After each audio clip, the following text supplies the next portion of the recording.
negara bisa kerjasama. Jadi bergundal di sini nggak punya uang, ada bergundal dari luar negeri, nah biasa.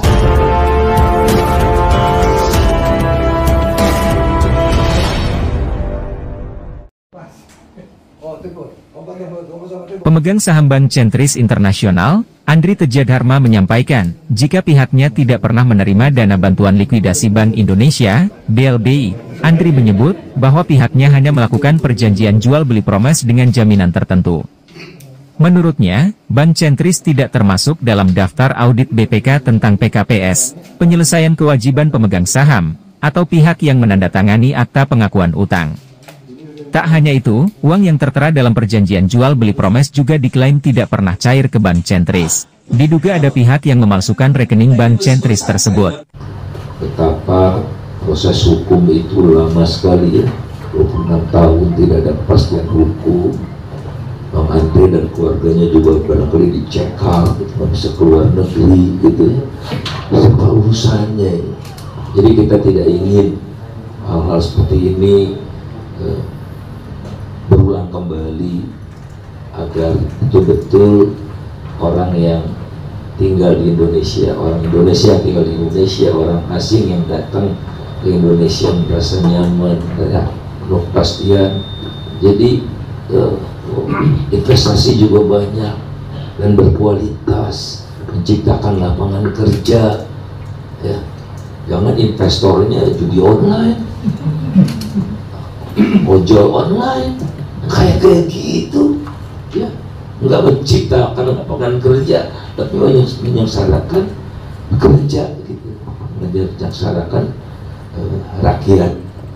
Jadi sekali lagi terima kasih kepada teman-teman telah menyuarakan ya, aspirasi bagi tegaknya ya, kita juga teman-teman juga terancam juga sekarang kan, undang-undang apalah nanti apa bikin studi investigatif atau kasus Bank Centris nggak boleh gitu kan, bikin apa investigative reporting tidak boleh disampaikan ke publik. Oh, kita menyuarakan sesuatu untuk publik gitu.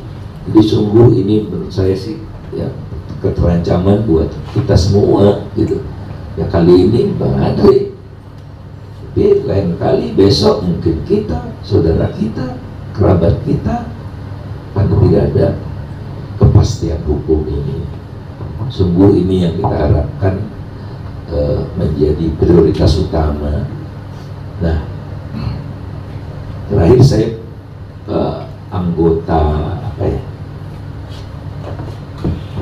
tim percepatan reformasi hukum dengan Pak Mahfud di akhir-akhir masa jabatannya.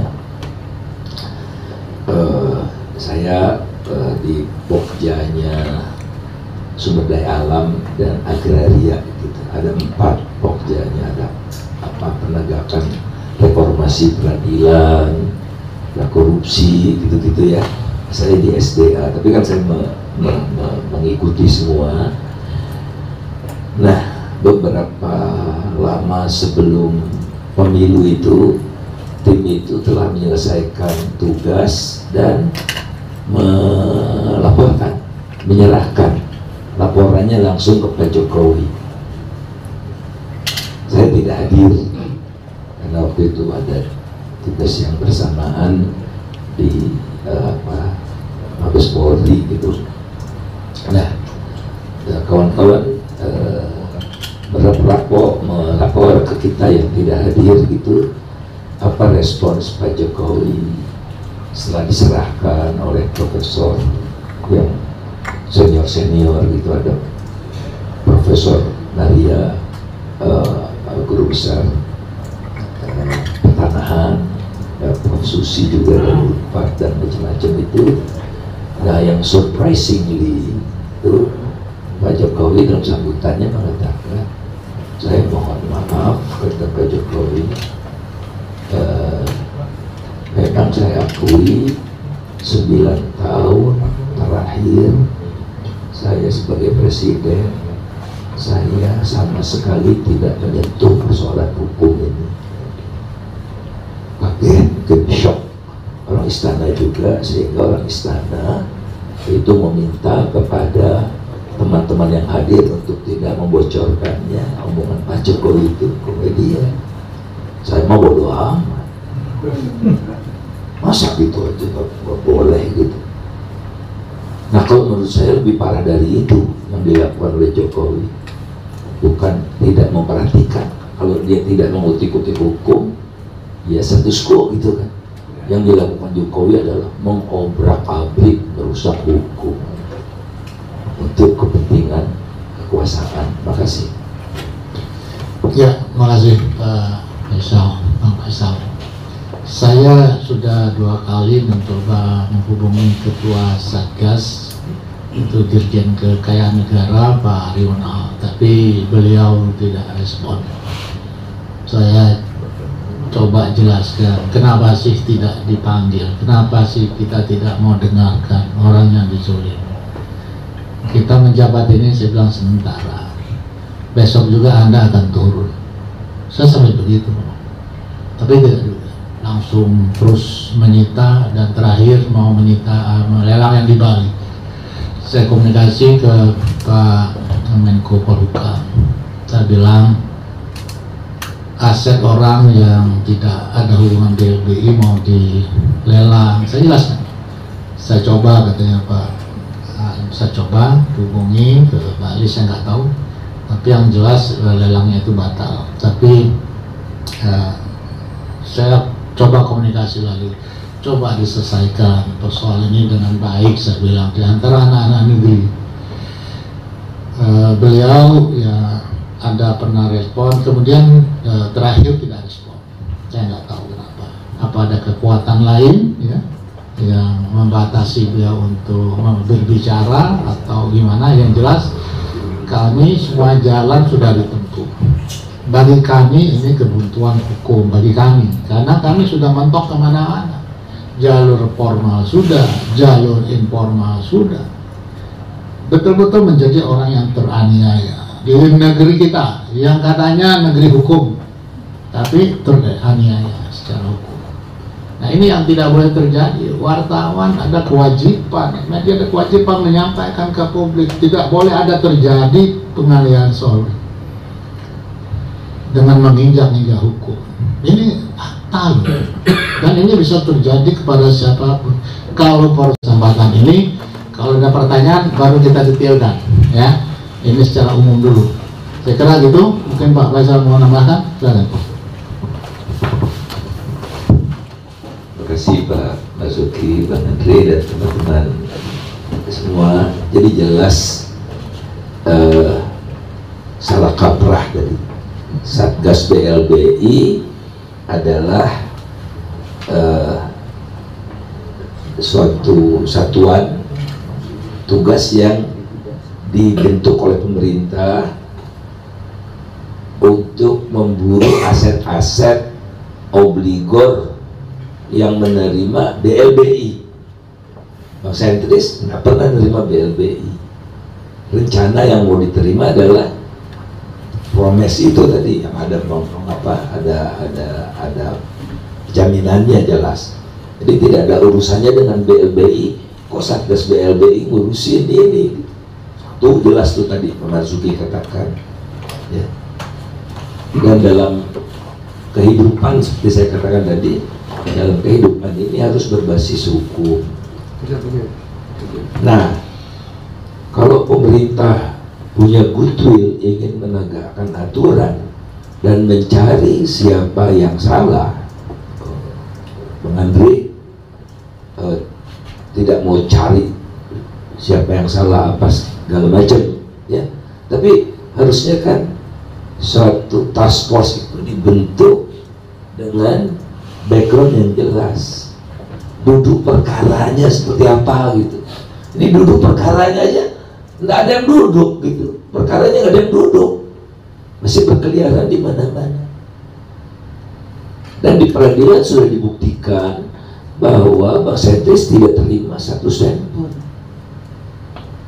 tapi uang itu sudah dicairkan oleh BI. Kok tidak diburu siapa yang menerima uang itu ya? Kok tidak diburu? Siapa yang menyerahkan uang itu di BI gitu lewat rekening palsu yang seolah-olah bank sentris, dan larinya kemana? Kan gampang dilacaknya, audit forensik dengan mudah. Nah jadi kalau yang basic ini saja, saya bukan ahli hukum ya, ini gak ada yang ahli hukum dia di sini, bukan sarjana hukum gitu. Kalau yang basic ini saja tidak ditegakkan, ya, yang menyebabkan kepastian hukum ini terombang-ambing, mana ada pengusaha yang benar mau usaha di Indonesia? Mana ada pengusaha asing mau usaha di Indonesia? Pemerintah berencana ingin mendorong terbentuknya family business. Orang-orang super kaya membawa uangnya ke Indonesia, ngimpi barangkali. Boro-boro orang Indonesia yang super kaya bikin family business jadi luar negeri. Karena apa? Ketakutan ini. Bener aja belum tentu selamat di negeri ini. Apalagi usaha bawa uang miliaran, triliunan, invest di sini, tiba-tiba besoknya asetnya dianggap punya orang lain, dibawa ke pengadilan, pengadilan memenangkan yang merampok. Oleh karena itulah, kalau kita mau menghargai negeri ini, mencintai negeri ini, maka ayo kembali kepada peradaban itu, institusi, segala aturan tertulis maupun tidak tertulis, dari undang-undang dasar sampai tradisi, ya, secara moral, secara etika dan macam-macam, ya. Apatah lagi ini ada tertulisnya gitu. Nah jadi sebetulnya Bang Andre sudah berkorban luar biasa menurut saya. Sebetulnya udah ikhlas juga bank sentrisnya tutup gitu, tapi kok ini gak ada puasnya rezimnya. Udah ikhlas, adalah anggap itu masa lalu gitu. Tapi sampai sekarang diburu rumahnya, kantornya, dan aset-asetnya secara hukum adalah sah milik Bang Andre gitu. Ini kan menurut saya kalau kita diam gitu untuk hal seperti ini akan mengenakan pada kita juga suatu ketika.